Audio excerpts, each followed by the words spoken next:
Queridos hermanos, me alegra nuevamente poder estar con ustedes en este día compartiendo nuestro café espiritual.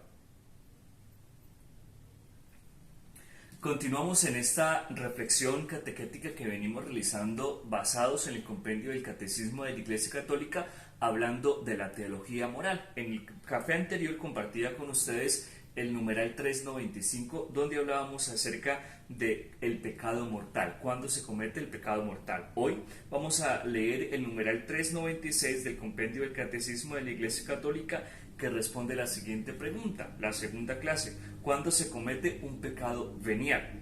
El pecado venial, que se diferencia esencialmente del pecado mortal, se comete cuando la materia es leve, o bien cuando, siendo grave la materia, no será plena advertencia o perfecto consentimiento.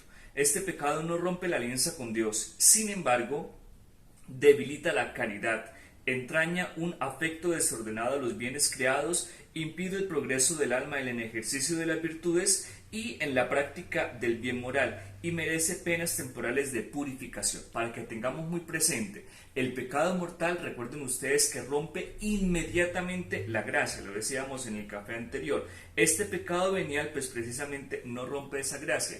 ¿Y cuando no se da el pecado mortal? O mejor, ¿cuándo se da un pecado venial? Dos circunstancias propias. Primero, cuando hay materia leve de pecado. O segundo, cuando no se da el pleno consentimiento o el pleno conocimiento mismo de la causa, que recuerden ustedes que son esas tres condiciones junto con la materia grave para que haya pecado mortal. Pero no significa que por el hecho de que sea un pecado venial pues no tenga unas consecuencias previas. De ahí la importancia, como lo recuerda el Catecismo de la Iglesia Católica, la misma doctrina de la Iglesia, en la importancia de frecuentar el sacramento de la reconciliación. Por doctrina se nos dice a nosotros, y como mandamiento de la Santa Madre Iglesia, por lo menos confesión una vez al año. Yo siempre lo he insistido, la confesión entre 3 o 4 meses. Tampoco irnos a un extremo de dejar de confesarnos, pero tampoco pasar, como muchas personas, se tiene que decir, lo hacen, de estar metidos en la confesión cada 8 días. Algunos con criterios entre comillas válidos, pero para mí, a criterio personal, y me disculpan,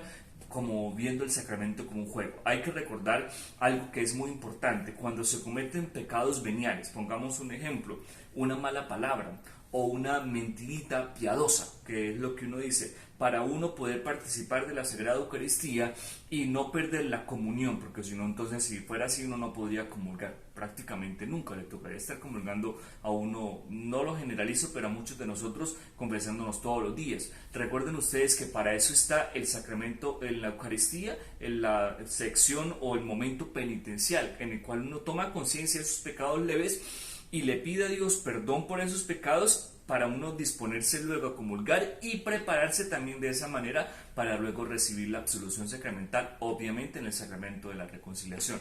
Ojalá, mis queridos hermanos, que le pidamos a Dios, al vivir este café espiritual, dos gracias especiales. Lo primero, en lo posible, la gracia de alejarnos siempre del pecado, en lo posible. Y lo segundo, una vez que hemos vivido estas catequesis, aunque todavía nos falta hablar un poco acerca del pecado, la gracia de frecuentar el sacramento de la reconciliación. Digamos: Padre nuestro, que estás en el cielo, santificado sea tu nombre, venga a nosotros tu reino, hágase tu voluntad en la tierra como en el cielo. Danos hoy nuestro pan de cada día, perdona nuestras ofensas, como también nosotros perdonamos a los que nos ofenden, no nos dejes caer en la tentación y líbranos del mal. Amén.